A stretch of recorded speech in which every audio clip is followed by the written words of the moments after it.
So probably I've seen many people doing this kind of videos on YouTube and on the internet. So I've actually decided I'm gonna do this kind of video as well. So in this video today, guess the title. Okay, I hope you already know the title by now. So in today's video, guys, we're gonna be talking about the UK culture shock for me as an African moving to the UK. We're gonna navigate the new cultural landscape as a new experience for me. So moving from Africa to the UK can be a very exciting adventure, but it comes with its own fair share of cultural differences and potential culture shock. So in this eye-opening video, we're going to dive into the experiences, the challenges faced by me as an African, adapting to the UK culture. So I want you guys, to join me as we're going to explore topics such as, the language barriers, the social norms, the cuisine, the weather, and many other things. So we're going to discover helpful tips and insight on how to navigate these cultural differences in the UK.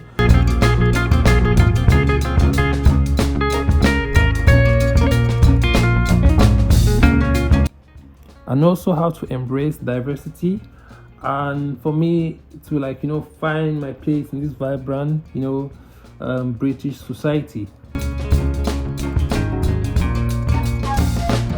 So this video is gonna offer valuable perspective and advice, so don't forget to like the video, drop a comment to share your opinion as well, and most importantly, please don't forget to subscribe to the channel for more insightful content like this one. So let's dive into the main video.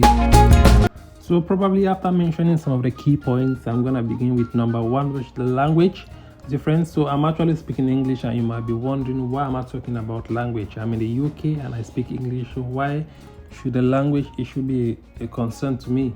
But when you talk about language, you talk about the accent. So the British people, they have a different accent. Like they speak English, the Americans speak English, but their accent is actually different, and their accent is very difficult to understand. But I don't think it was really an issue for me, because when the British people speak, I could hear them clearly and understand what they are saying, but the accent is different, but I could still understand them perfectly.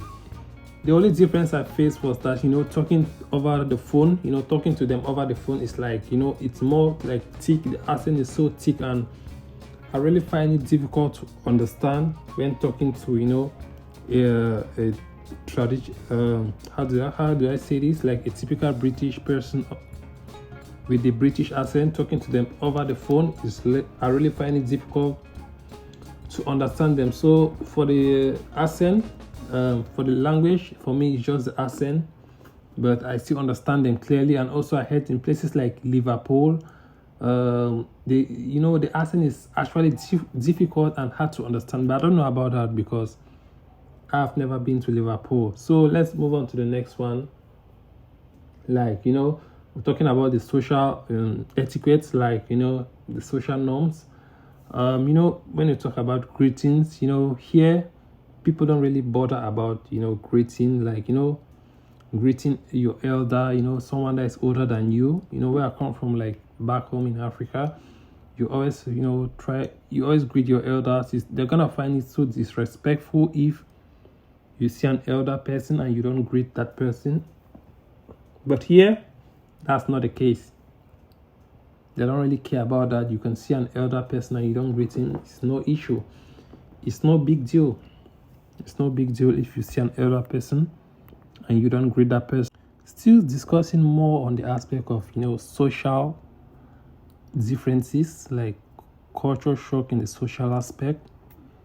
Here, the British people, they care more about their personal space. You don't joke with their personal space. You can be here. If you always hear people saying that in the Western world, you might live for a number of years and you don't know who your neighbor is, that's the truth. They are not saying it just because they want to say it. That's actually the truth. People don't really care about, who is your neighbor and this and that. Though some people do care, but majority of the people do not care. So people's personal space is really important. If you're not supposed to play loud music because you're going to disturb your neighbor, So it's like intruding the person's personal space. You don't just go to someone's house without calling or maybe getting an invitation.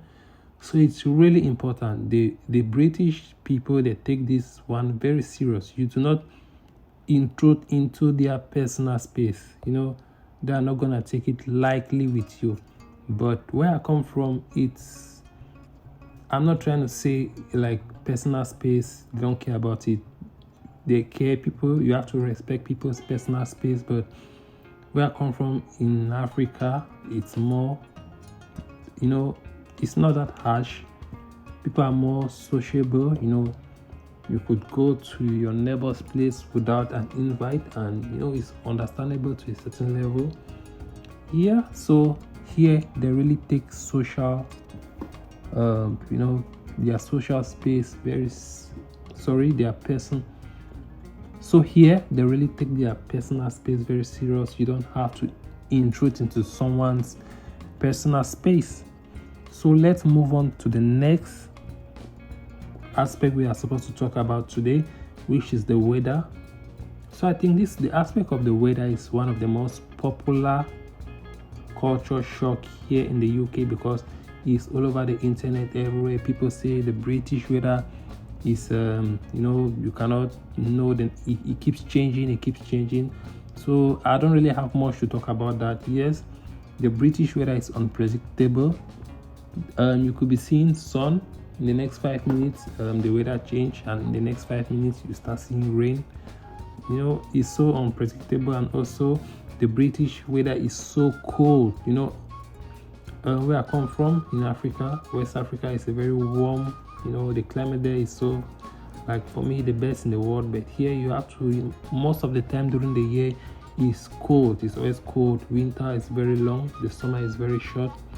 So for me, that's a great culture shock. But you always have to adapt to it, which I'm adapting, and it's fine, no issue with that. And so moving on to the next aspect, which is the food and cuisine. So I don't really have much to say about this, because I just believe people have their culture, which the British people, they have their culture, they have the kind of dishes they eat. As of the time of doing this video, I do not know any, like, the name of a British dish. Maybe I know, but I'm not really that sure, so I don't want to say something I'm not sure of. But at the time I'm recording this video, I do not know any name of a British dish. Yeah, but I think talking about the food and cuisine shock for me is that here they are more into the aspect of vegetarian. I don't know what's the other one, those that eat meat. I've forgotten how that's called. But they emphasize more of, if you're a vegetarian, you eat more of plants and fruits and the rest. So they are more into that. But yeah, so I was really surprised, because me, I eat mix, I eat meat, dairy products, plants, vegetables, fruits and the rest. So as I was coming, I was not into that aspect of, most of the time when like in a social gathering, when they want to give you food, they're gonna ask, are you vegetarian or you're not vegetarian? If you're vegetarian, they give you your own food, more of vegetarian, more of plants and the rest, fruits and the rest. So here in aspect of food and cuisine, they take that very serious. And I think that's just all I have to say for now. I really can't remember most of the other stuffs. So the next stuff on my list is education, work and culture. So I would say I don't want to talk more of education, because the education system is almost like the same, because you have the but the names are different. You have high school, you have college. College is like the secondary educational level, and we have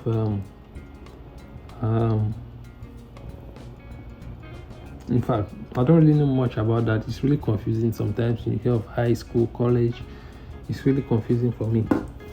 I didn't do much research about that before coming to do this video. So I'm going to talk more about the work culture. Here they actually, in aspect of time, they respect time a lot. When I came here, when I was doing a part-time job, I was sent home on several occasions because I came 2 minutes late to work, 5 minutes late to work. Imagine you spending 45 minutes to go to work, and when you reach there you're 5 minutes late. They send you back. You have to take 45 minutes back home just because you were late for 2, 3 or maybe 5 minutes. So in the aspect of work, they really take it serious with time. And also here there's nothing like job discrimination, because here you where I come from back in Africa, in Cameroon, they're gonna say if you're doing you're washing dishes. Yeah, so talking in the aspect of work, here they don't really care about discriminating or like seeing people doing some kind of work. You consider it as low class, because you could actually see someone that is doing a cleaning job and he's actually earning more than you sitting in an office every day.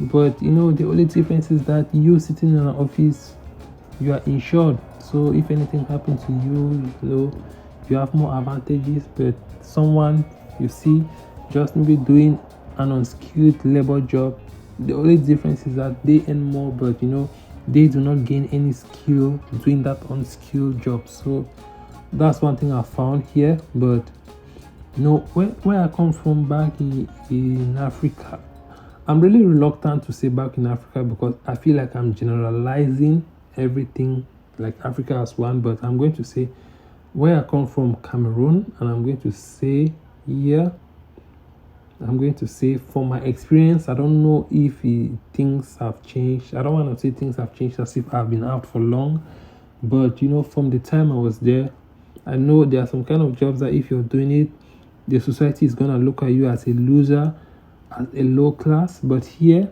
I've actually seen a security guard driving a Range Rover to work. Can you imagine that? But where I'm from,